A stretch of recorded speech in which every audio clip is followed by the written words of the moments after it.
Bonjour, Yael Langman, créatrice et co-réalisatrice de la série Chair tendre. Et Jérémy Mingui, co-réalisateur de la série Chair tendre.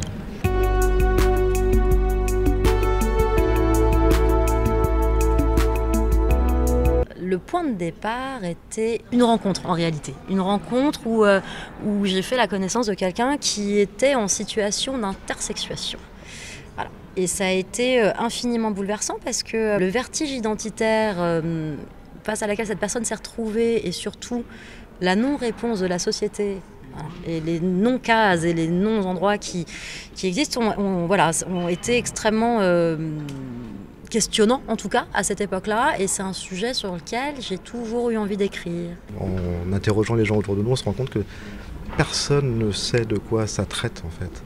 Et ça nous a choqués dans toutes les générations, même dans les générations plus jeunes, même s'ils sont plus au fait, à raison. Et ça reste totalement invisible dans les médias, donc si ça peut juste questionner les gens qui se posent cette question, c'est bien. De toute façon, tu sais très bien, moi sans toi, j'y arrive pas. Tu me saoules.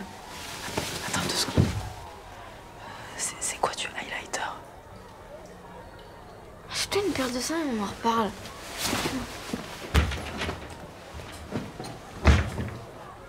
Je crois qu'il y a surtout une volonté de parler de ces endroits, de ces jolis vertiges un peu étranges qu'on a à 17 ans quand le corps devient un espèce d'ennemi étrange qui pousse dans tous les sens ou qui devient une source de puissance absolue et de désir, etc.